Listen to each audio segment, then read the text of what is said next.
Pues a continuación vamos a ver las sustancias involucradas en el derrame del petróleo. Tenemos dos tipos de sustancias, los organometálicos y los hidrocarburos.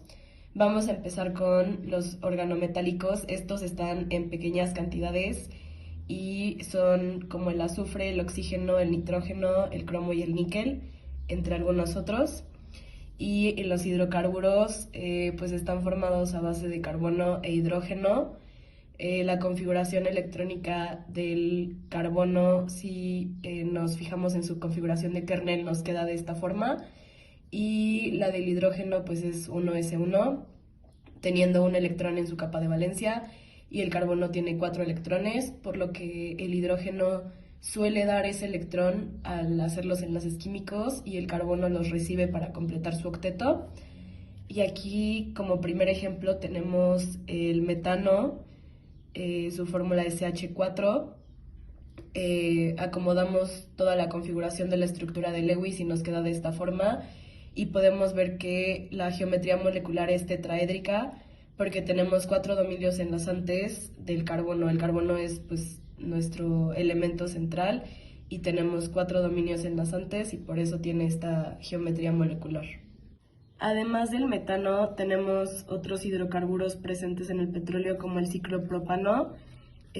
Aquí pues el ciclopropano es una molécula alicíclica, pertenece a los cicloalcanos y está formada por un anillo de átomos de carbono.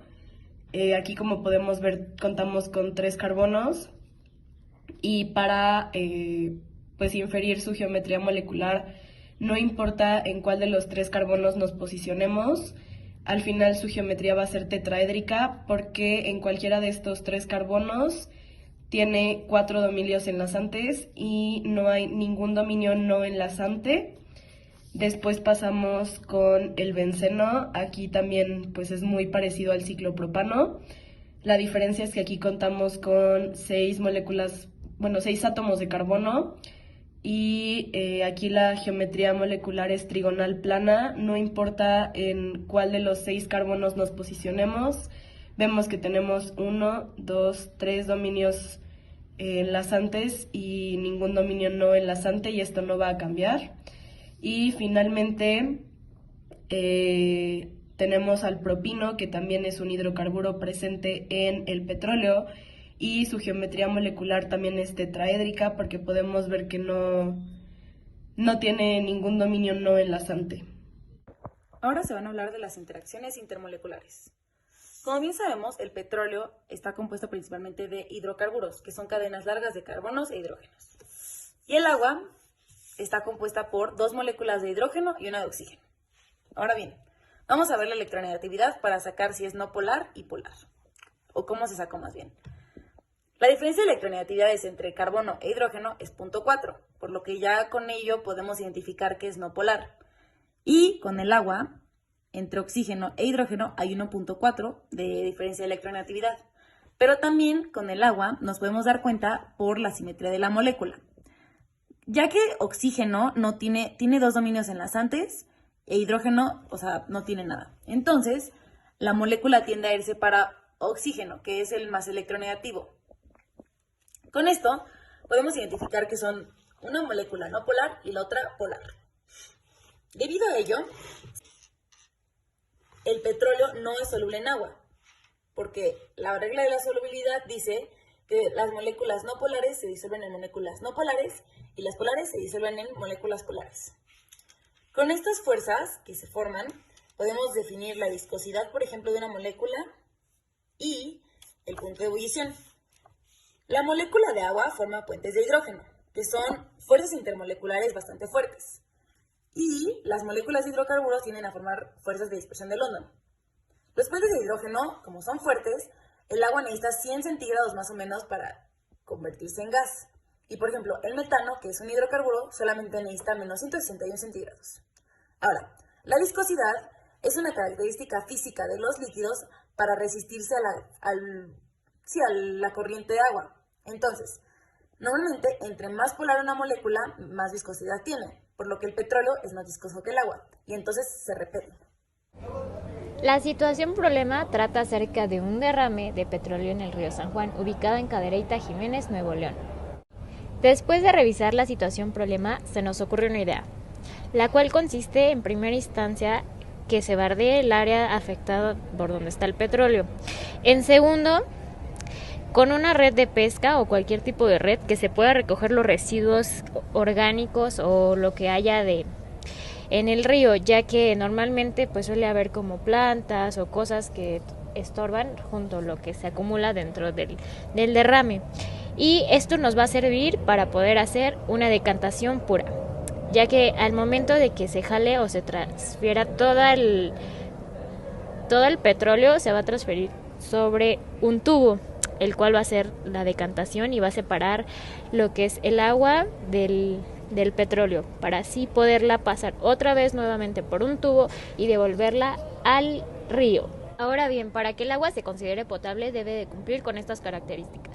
La primera, ser limpia y segura. La segunda, ser incolora, o sea, no tener ningún color y ser prácticamente transparente. Y no, la tercera, ser inodora, que no tenga ningún tipo de olor, insípida, ningún tipo de sabor, libre de suspensión, no contaminantes y debe contener cierto porcentaje de gases y sales, ya que si en algunas ocasiones contiene más tipos de sales, el agua cambia de color o tiende a ser de otra manera. Y la última, no debe contener microorganismos patógenos. Ahora sí, una vez que ya se cumplieron estas características, ya podrás disfrutar de tu rica agua. Ahora hablaremos sobre la toxicidad de los hidrocarburos. Estos suelen entrar al cuerpo humano al ser inhalados, ingeridos o estar expuestos a ellos. Iniciaremos con el metano. El metano es un gas que en altas cantidades puede provocar asfixia debido a que no permite que el oxígeno pase directamente a los pulmones. El verdadero peligro de este gas es que es altamente inflamable, lo cual puede provocar explosiones. Continuamos con el ciclopropano. El ciclopropano es un anestésico que, dependiendo de la concentración y la exposición, puede aumentar el ritmo de la frecuencia respiratoria, al igual que la cardíaca, puede disminuir el estado de conciencia, puede provocar vómitos o mareos y, en última instancia, puede provocar la muerte. Ahora tenemos el propino. El propino puede causar anemia, que es un tipo de cáncer, hemorragias internas y asfixia. Es importante saber que la cantidad necesaria para poder llegar a estas consecuencias con respecto a la exposición del propino al cuerpo humano es 10 veces más alta que la cantidad necesaria para que el propino se encienda. Entonces, estas 3 consecuencias de la exposición del propino son un tanto irregulares. Y es importante saber que el propino es altamente inflamable y tiende a explotar. El benceno es uno de los más agresivos.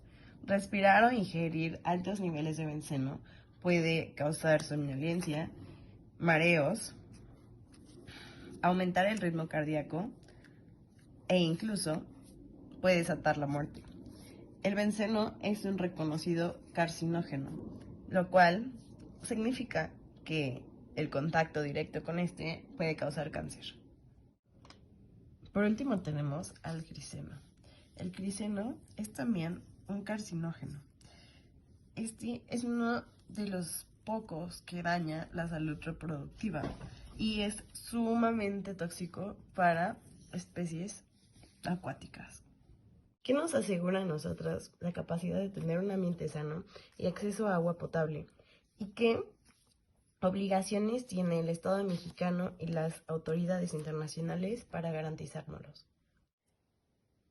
En cuestiones de un ambiente sano, el derecho nos dice que en México la Constitución Política, en su artículo 4, abarca el derecho a todos los mexicanos por un ambiente sano, en el cual se puedan desarrollar y puedan fomentar su bienestar.